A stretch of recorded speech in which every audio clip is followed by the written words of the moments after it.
Hello guys, welcome to auto insights Telugu. ఇక్కడ మీరు చూస్తుంది నార్మల్ 125cc కమ్యూటర్ కాదు, ఇది ఒక స్పోర్ట్స్ కమ్యూటర్. ఈ బైక్ పేరు హీరో ఎక్స్ట్రీమ్ 125R. ఈ బైక్ కంప్లీట్ వాక్ అరౌండ్ ఇప్పుడు మనం చేద్దాం.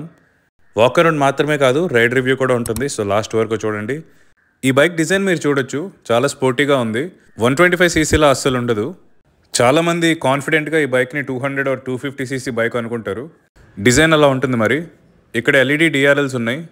ఇది హెడ్లైట్ డిజైన్. ఇది చూడగానే దీన్ని ఎక్కడో చూసినట్టుందే అని అనిపిస్తుందా? చాలాసేపు సస్పెన్స్ తర్వాత నాకు కూడా అర్థమైంది. ఇది కొంచెం చూడడానికి G900లా ఉంది, but that's a good thing, ఎందుకంటే G900 చూడడానికి చాలా బాగుంటుంది. ఇది హెడ్లైట్ త్రో. డే టైం కాబట్టి మాకు సరిగ్గా తెలియలేదు. ఎవరైనా ఈ బైక్ ఓనర్స్ ఉంటే కింద కామెంట్స్లో చెప్పండి. జస్ట్ హెడ్లైట్ గురించే కాదు, వీలైతే మీ ఓవరాల్ ఎక్స్పీరియన్స్ షేర్ చేసుకోండి. ఎవరైనా కొత్తగా తీసుకోవాలనుకుంటే వాళ్ళకి బాగా యూజ్ అవుతుంది. ఇది హెడ్లైట్ సైడ్ లుక్. చూడొచ్చు మీరు ఎంత షార్ప్గా ఉందో. ఈ సెగ్మెంట్లో ఇంత షార్ప్ లుకింగ్ బైక్ ఇప్పటి వరకు రాలేదు. రీసెంట్గా హీరో నుంచి వచ్చిన అన్ని బైక్స్ లుక్స్ క్రేజీ ఉన్నాయి. డిజైనర్ ఎవరో కానీ లెట్ హిమ్ కుక్. ఈ బైక్లో everything is LED, headlights, DRLs, indicators అన్నీ కూడా. ఇది ఇండికేటర్స్ డిజైన్, చాలా బ్రైట్గా ఉన్నాయి. ఈ బైక్లో మనకి హ్యాజర్డ్ లైట్ ఫంక్షన్ వస్తుంది. అది మీకు ఇప్పుడు ఆన్ చేసి చూపిస్తాను. ఇక్కడ ఉంది హ్యాజర్డ్ లైట్ బటన్. రైనీ కండిషన్స్లో ఆర్ ఫాగీ కండిషన్స్లో ఇది బాగా యూజ్ అవుతుంది. సేఫ్టీ ఫీచర్ ఇది, స్టాండర్డ్గా ఉండాలి అన్ని బైక్స్లో. ఇవి 37mm telescopic folks. UST folks అవసరం లేదు ఈ బైక్కి. చూడడానికి అంత స్పోర్టీగా ఉన్న ఎండ్ ఆఫ్ ది డే ఇది కమ్యూటర్. ఇక్కడ మీరు చూస్తే ఏబిఎస్ అని ఉంది. ఈ బైక్లో సింగిల్ ఛానల్ ఏబిఎస్ వస్తుంది. ఇదే ఈ బైక్లో మేజర్ యూఎస్పీ. ఈ సెగ్మెంట్లో వేరే ఏ బైక్కి సింగిల్ ఛానల్ ఏబిఎస్ లేదు. నిన్న రైడర్ రివ్యూలో కూడా చెప్పాను, ఏబిఎస్ యాజ్ అన్ ఆప్షన్ అయినా ఇచ్చుంటే బాగుండేదని. ఎందుకంటే మనం దేంట్లో అయినా కాంప్రమైజ్ అవ్వచ్చు, సేఫ్టీలో కాదు. సో ఇదొక మేజర్ డిఫరెన్స్ రైడర్ 125కి ఈ బైక్కి మధ్యలో. నెక్స్ట్ ఇక్కడ టైర్స్ చూసుకుంటే ఎంఆర్ఎఫ్ నైలో గ్రిప్ టైర్స్. ఇవి 90/90 17 టైర్ సెక్షన్. ట్యూబ్లెస్ టైర్స్ కాబట్టి పంచర్స్ టెన్షన్ ఉండదు. ఇక్కడ మీరు ఈ ట్యాంక్ ఎక్స్టెన్షన్స్ చూడొచ్చు. దానివల్ల బైక్ ఇంకా బల్కీగా కనిపిస్తుంది. ఈ ప్యానల్స్ అన్ని యాడ్ చేయడం వల్ల బైక్ వెయిట్ 136 kgs అయింది. Rider weight 123 kgs. సో ఆ 13 kgs వెయిట్ డిఫరెన్స్ ఎలా ఉందో రైడ్ చేసినప్పుడు చూద్దాం. ఇక్కడ 125R స్టిక్కరింగ్ ఉంది. ఇది తీసేసి 160R 200R అని పెట్టిన నమ్మేయచ్చు డిజైన్ వల్ల. ఫ్యూయల్ ట్యాంక్ పైన ఎక్స్ట్రీమ్ 3D లోగో ఉంది.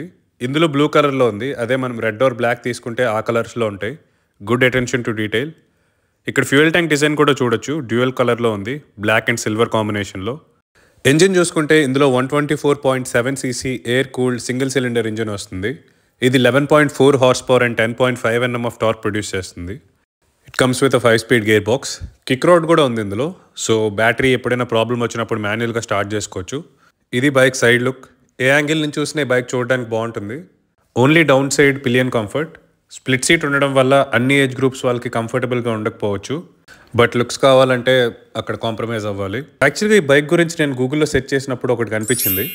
ఎస్, మీరు చూసింది నిజమే. ఈ బైక్ని మీరు అమెజాన్లో ఆర్డర్ చేసుకోవచ్చు. ఇది చూడగానే మీ మైండ్లో ఒక ఐడియా వచ్చి ఉంటుంది, బైక్ ఆర్డర్ చేసేసి తీసుకొని 7 days or 14 days వాడి రిటర్న్ ఇచ్చేద్దామని. నువ్వు చాలా కంట్రీలో ఉన్నావు బేటా.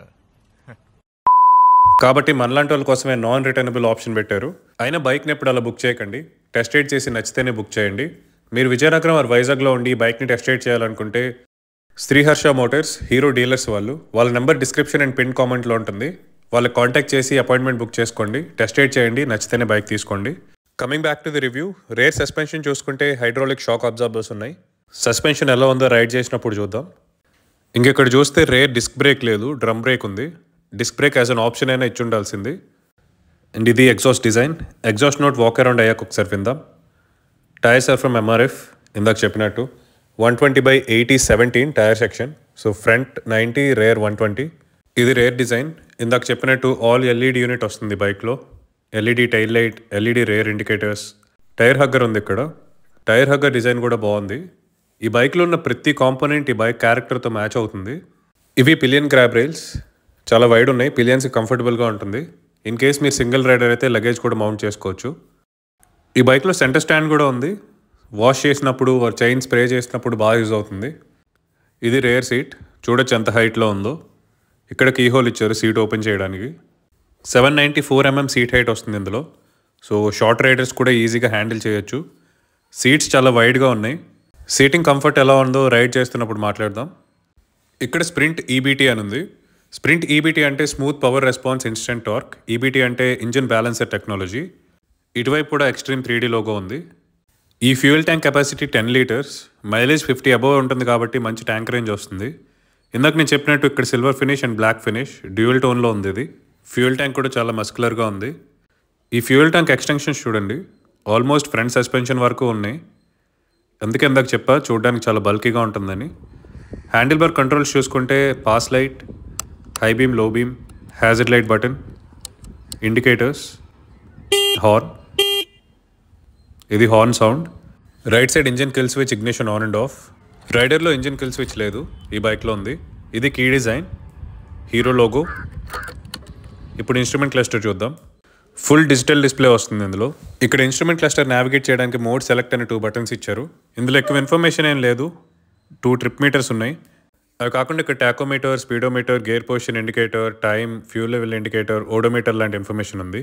ఇక్కడ లో fuel, engine check light, side stand indicator, ABS lights ఉన్నాయి.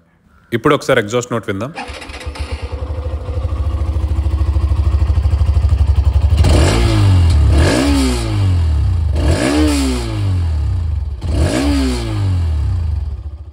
అది ఎగ్జాస్ట్ నోట్.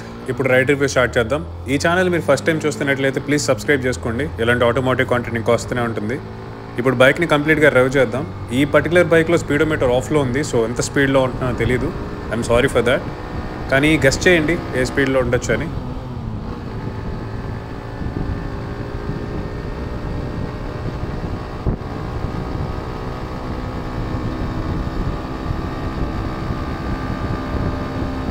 ఇనిషియల్ పుల్ చాలా బాగుంది. హైయర్ ఆర్పిఎమ్స్లో స్లైట్గా వైబ్రేషన్స్ ఉన్నాయి, లోవర్ ఆర్పిఎమ్స్లో ఎలాంటి వైబ్రేషన్ లేదు. ఇంజిన్ రిఫైన్డ్గానే ఉంది. 125cc సింగిల్ సిలిండర్ కాబట్టి వైబ్రేషన్స్ డెఫినెట్గా ఉంటాయి. కానీ నేను ఇక్కడ రెడ్ లైన్ చేస్తున్నాను బైక్ని. సిటీలో రైడ్ చేసినప్పుడు మనం రెడ్ లైన్ చేయం, జనరల్గా 50-60 యావరేజ్ స్పీడ్లోనే ఉంటాం కాబట్టి వైబ్రేషన్స్ అనేవి ఉండవు. టాప్ అండ్ పర్ఫార్మెన్స్ లేదు. 125 కాబట్టి ఈ బైక్ నుంచి ఎక్స్పెక్ట్ చేయకూడదు కూడా. ఈ బైక్స్ని మోస్ట్లీ సిటీలోనే వాడతారు 90%. హైవే టూరింగ్ కోసం ఈ బైక్స్ని అసలు కన్సిడర్ చేయరు. మీకు ఇన్ కేస్ టాప్ అండ్ పర్ఫార్మెన్సే కావాలనుకుంటే you better go with 160s or 200s. Budget కొంచెం ఎక్కువైనా సరే ఆ రేంజ్ బైక్స్లో పర్ఫార్మెన్స్ బాగుంటుంది 125స్తో కంపేర్ చేసుకుంటే. గేర్ షిఫ్ట్ స్మూత్గానే ఉన్నాయి. ఈ బైక్లో స్లిప్పర్ క్లచ్ లాంటివి ఉండవు, కానీ గేర్ షిఫ్ట్స్ బాగానే ఉన్నాయి. క్లచ్ మూమెంట్ కూడా స్మూత్ ఉంది. 1 down 4 up గేర్ సిస్టమ్ ఇది. So mini sports bike feeling అయితే ఉంటుంది నార్మల్ 125స్తో కంపేర్ చేసుకుంటే. అందుకే ఇది ప్రీమియం స్పోర్టీ కమ్యూటర్. ఆ స్పోర్టీ ఫీల్ అనేది ఉంటుంది ఇందులో. ఇప్పుడు బ్రేక్స్ ఫీడ్బ్యాక్ టెస్ట్ చేద్దాం. ఇందాక చెప్పినట్టు ఇందులో సింగిల్ ఛానల్ ఏబిఎస్ వస్తుంది. ఫ్రంట్ ఫీడ్బ్యాక్ ఎక్సలెంట్ ఉంది, single channel ABS with disc కాబట్టి. రేర్ బాగాలేదు, ఎందుకంటే డ్రమ్ బ్రేక్ వస్తుంది ఇందులో. రేర్ బ్రేక్ మీద ఎక్కువ డిపెండ్ అవ్వకండి. మ్యాక్సిమం 70-80% ఫ్రంట్ బ్రేక్ యూస్ చేయడానికి ట్రై చేయండి. సిటీలో బాగా మనకి యూజ్ అయ్యేది గ్రౌండ్ క్లియరెన్స్. ఈ బైక్లో 180mm గ్రౌండ్ క్లియరెన్స్ ఉంది. సో పాట్ హోల్స్ వచ్చినా, స్పీడ్ బ్రేకర్స్ వచ్చినా మీరు వరీ అవ్వక్కర్లేదు, ఈజీగా హ్యాండిల్ చేయొచ్చు. బ్రేక్స్ గురించి ఒకటి చెప్పాలి. సింగిల్ ఛానల్ ఏబిఎస్ అనేది ఎమర్జెన్సీ సిచ్యువేషన్స్లో బాగా యూజ్ అవుతుంది. యాక్చువల్గా 125cc నామ్స్ ప్రకారం ఏబిఎస్ ఇవ్వక్కర్లేదు కంపెనీస్, మ్యాండేటరీ కాదు. కానీ హీరో వాళ్ళు ఆఫర్ చేస్తున్నారు. That's really a great thing. ఈ సెగ్మెంట్లో వేరే ఏ బైక్ అయినా మీరు చూసుకోండి, ఎందులో కూడా ఏబిఎస్ అనేది ఉండదు, ఇంక్లూడింగ్ రైడర్ 125. మీరు ఈ బైక్ తీసుకోవడానికి ప్లాన్ చేస్తుంటే ఇందులో 2 వేరియంట్స్ ఉన్నాయి, ఐబిఎస్ ఒకటి, సింగిల్ ఛానల్ ఏబిఎస్ ఒకటి. బడ్జెట్ కొంచెం ఎక్కువైనా సరే ఏబిఎస్ వేరియంట్నే తీసుకోండి, ఎందుకంటే సేఫ్టీ చాలా ఇంపార్టెంట్. ఏ టైంలో ఏం జరుగుతుందో మనం చెప్పలేము, ఎస్పెషల్లీ మన ఇండియన్ రోడ్స్ పైన. ఇప్పుడు ఈ బైక్లో ఉన్న ఒక్కొక్క ఆస్పెక్ట్ గురించి డీటెయిల్గా మాట్లాడుకుందాం. ఫస్ట్ ఇంజిన్ ఎందుకు చెప్పినట్టు రిఫైన్డ్గా ఉంది. లోవర్ ఆర్పిఎమ్స్లో, లోవర్ స్పీడ్స్లో వైబ్రేషన్స్ లేవు. రెడ్ లైన్కి మనం దగ్గరగా వెళ్తున్న కొద్దీ వైబ్రేషన్స్ పెరుగుతూ ఉంటాయి. రెడ్ లైన్ చేయకుండా నార్మల్ స్పీడ్స్లో ఉంటే లైక్ 70-80 వరకు ఎలాంటి వైబ్రేషన్స్ ఉండవు. నెక్స్ట్ ఈ ఇంజిన్లో నాకు బాగా నచ్చింది mileage. Company claimed mileage 66 kmpl ఉంది, కానీ రియల్ వరల్డ్లో అంత మైలేజ్ ఉండదు. ఈవెన్ మనం 60-55 అనుకున్నా that's a very good mileage 125cc. Tank range మనకి అరౌండ్ 550-600 వస్తుంది ఎంత హార్ష్గా రైడ్ చేసినా సరే. నెక్స్ట్ బ్రేకింగ్, ఇందాక నేను చెప్పినట్టు సింగిల్ ఛానల్ ఏబిఎస్ ఈ సెగ్మెంట్లో వేరే ఏ బైక్ ఆఫర్ చేయట్లేదు, ఇందులో ఉంది. So safe. ఇప్పుడు మన సస్పెన్షన్ గురించి మాట్లాడుకుందాం. సస్పెన్షన్ ఇందులో front telescopic suspension, rare hydraulic shock absorbers ఉన్నాయి. సస్పెన్షన్ సాఫ్ట్గానే ఉంది, హార్డ్గా అనిపించలేదు నాకు. అదే బెటర్ కూడా ఈ బైక్లో, ఎందుకంటే ఈ బైక్ని తీసుకుని చాలామంది సిటీలోనే రైడ్ చేస్తారు. పర్ఫార్మెన్స్ గురించి చూడరు, కంఫర్ట్ గురించి చూస్తారు కాబట్టి సాఫ్ట్ సెట్టింగ్లో ఉండడమే better. Performance and sharp handling కావాలనుకుంటే మాత్రమే స్టిఫ్ సస్పెన్షన్ ఉండాలి. కార్నర్స్లో కొంచెం అన్స్టేబుల్గా ఉంది బైక్. కానీ ఇందులో ఒక అడ్వాంటేజ్ ఉంది రైడర్తో కంపేర్ చేసుకుంటే. ఇందులో వైడర్ 120 సెక్షన్ టైర్ వస్తుంది రైడర్లో ఎంత వైడ్ టైర్ రాదు. కాబట్టి దీనివల్ల రోడ్ గ్రిప్ బెటర్ అవుతుంది బోత్ వెట్ అండ్ డ్రై కండిషన్స్లో. ఇది సస్పెన్షన్ గురించి. ఇప్పుడు సీటింగ్ కంఫర్ట్ గురించి మాట్లాడదాం. ఇందాక చూపించినట్టు ఇందులో స్ప్లిట్ సీట్ వస్తుంది. సీట్ కుషనింగ్ ప్యాడింగ్ బాగున్నాయి, హార్డ్గా అనిపించలేదు ఎక్కడ. పిలియన్ సీట్ కంఫర్ట్ ఫ్రెండ్స్కి గర్ల్ ఫ్రెండ్స్కి బాగానే ఉంటుంది అంటే అన్నాడు కానీ ఆ ఊహ ఎంత బాగుందో.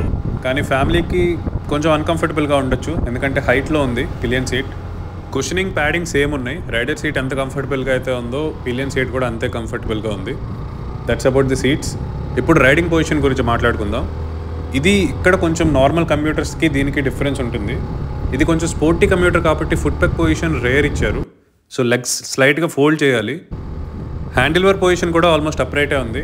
So most of the times మన బాడీ స్ట్రైట్గానే ఉంటుంది. ఇప్పుడు రైడర్ 125కి ఈ బైక్కి ఉన్న డిఫరెన్సెస్ గురించి మాట్లాడదాం. ఈ బైక్ కొంచెం స్లో అనిపించింది నాకు రైడర్ కంటే. మేబీ వెయిట్ ఎక్కువ ఉండడం వల్ల అనుకుంటా. ఆ బైక్తో కంపేర్ చేసుకుంటే ఈ బైక్కి 13 kgs వెయిట్ ఎక్కువ ఉంది. నెక్స్ట్ హ్యాండ్లింగ్ ఈ బైక్ బెటర్ అనిపించింది నాకు రైడర్ కంటే, ఎందుకంటే ఇందులో వైడర్ టైర్స్ ఉన్నాయి. చాసీ కూడా డైమండ్ టైప్ వస్తుంది. సో ట్రాఫిక్ ఫిల్టర్ చేసినప్పుడు ఆర్ బైక్ని లీన్ చేసినప్పుడు ఇందులో కొంచెం కాన్ఫిడెన్స్ ఉంది. నెక్స్ట్ టెక్నాలజీ, బ్లూటూత్ కనెక్టివిటీ 2 బైక్స్లో కూడా ఉంది. ఇందాక నేను చెప్పడం మర్చిపోయాను, ఈ బైక్లో కూడా బ్లూటూత్ కనెక్టివిటీ ఉంది. కానీ ఇందులో ఓన్లీ అలర్ట్స్ మాత్రమే చూపిస్తుంది. అంటే SMS alerts, call alerts, phone battery percentage ఇలాంటివి. కానీ రైడర్లో మనకు TFT స్క్రీన్ ఆప్షన్ ఉంది, అందులో ఇంకా ఎక్కువ ఇన్ఫర్మేషన్ ఉంటుంది. Next riding modes. ఎక్స్ట్రీమ్లో ఏ రైడింగ్ మోడ్స్ లేవు, కానీ రైడర్లో రైడింగ్ మోడ్స్ ఉన్నాయి. ఈకో మోడ్ ఒకటి, నార్మల్ మోడ్ ఒకటి. మనకి నార్మల్గా కిల్ స్విచ్ ఎక్కడైతే ఉంటుందో రైడర్లో అక్కడ రైడింగ్ మోడ్స్ చేంజ్ చేసుకోవడానికి స్విచ్ ఉంటుంది. అది నేను రైడర్ రివ్యూ చేసినప్పుడు చూపించాను. మీరు ఒకవేళ ఆ రివ్యూ చూడాలనుకుంటే ఇక్కడ ఐకార్డ్లో లింక్ ఇస్తాను, ఇప్పటి వరకు చూడకపోతే చూడండి. ఈ రైడింగ్ మోడ్స్ అనేవి గిమ్మిక్గా నిజంగా పనిచేస్తాయి అనేది నాకు తెలీదు, ఎందుకంటే ఇవి జస్ట్ 125cc బైక్స్. ఈ బైక్లో ఆల్రెడీ 60 kmpl మైలేజ్ వస్తుంది. So I don't think it's a big deal. మీరు ఇప్పుడు రైడ్ చేస్తున్న బైక్లో రైడింగ్ మోడ్స్ ఉండి వాటి వల్ల మైలేజ్లో ఏమైనా డిఫరెన్స్ ఉంటే కింద కామెంట్స్లో చెప్పండి, నేను కూడా తెలుసుకుంటాను. Next difference safety. ఈ బైక్లో single channel ABS, hazard lights లాంటి సేఫ్టీ ఫంక్షన్స్ వస్తాయి, రైడర్లో అవి లేవు. ఇంకా లుక్స్ అనేవి సబ్జెక్టివ్. కొంతమందికి ఈ బైక్ లుక్స్ నచ్చుతాయి, కొంతమందికి రైడర్ లుక్స్ నచ్చుతాయి. నాకు పర్సనల్గా ఈ బైక్ లుక్స్ అంటే చాలా ఇష్టం. ఇది చాలా ఫ్యూచరిస్టిక్గా షార్ప్గా ఉంటుంది. 125cc బైక్లో అసలు ఉండదు. Last difference pricing. ఈ బైక్లో ఎక్కువ వేరియంట్స్ లేవు. IBS and single channel ABS 2 variants మాత్రమే ఉన్నాయి. కలర్ ఆప్షన్స్ 3 ఉన్నాయి. TVSలో అలా కాదు, చాలా వేరియంట్స్ ఉన్నాయి.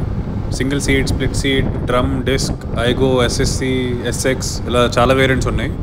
టాప్ వేరియంట్ SX అనుకుంటున్నా, ఎందుకంటే అది TFT screen and smart X కనెక్ట్తో వస్తుంది. ఆ వేరియంట్కి సింగిల్ ఛానల్ ఎక్స్ట్రీమ్ వేరియంట్కి కంపేర్ చేసుకుంటే ప్రైస్ డిఫరెన్స్ ఎక్కువ లేదు. TVS కొద్దిగా ఎక్కువ ఉంటుందేమో ప్రైసింగ్లో. సో ఇది రియల్లీ చాలా టఫ్ చాయిస్. అసలు ఎవరైతే ఈ 2 బైక్స్లో ఏ బైక్ తీసుకుందాం అని ఆలోచిస్తున్నారో వాళ్ళకి. If you ask me, I would pick Xtreme 125R, ఎందుకంటే ఫన్ లుక్స్ ఈ సెగ్మెంట్ బైక్లో ఉండదు, పెద్ద సెగ్మెంట్ బైక్లో ఉంటుంది. అటెన్షన్ ఎక్కువ ఉంటుంది బైక్కి. Next safety. ఇందులో సింగిల్ ఛానల్ ABS వస్తుంది, అది రైడర్లో మిస్సింగ్. Next wider tyres. ఇందులో వైడ్ టైర్స్ వస్తాయి రైడర్తో కంపేర్ చేసుకుంటే, సో హ్యాండ్లింగ్ బెటర్ ఉంటుంది. సో ఈ రీజన్స్ వల్ల నేను ఎక్స్ట్రీమ్ పిక్ చేసుకుంటా ఎనీడే. బట్ అందరికీ ఇవే రిక్వైర్మెంట్స్ ఉండవు, ఒక్కొక్కరికి ఒక్కో రిక్వైర్మెంట్ ఉంటుంది. సో మీ రిక్వైర్మెంట్స్ ఏంటో చూసుకొని దానికి ఏ బైక్ బాగా సెట్ అవుతుందో అది తీసుకోండి. You will be happy with it. And most importantly test ride చాలా ఇంపార్టెంట్. వీలైతే ఈ 2 బైక్స్ని back to back test ride చేయండి, మీకు ఐడియా వస్తుంది.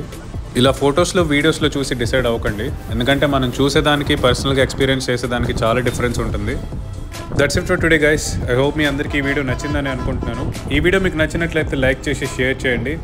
అలానే ఎక్స్ట్రీమ్ 125R గురించి మీ ఒపీనియన్ ఏంటో కింద కామెంట్ చేయండి. Thank you so much for watching guys. Always ride and drive safe. I will see you in the next one. Bye.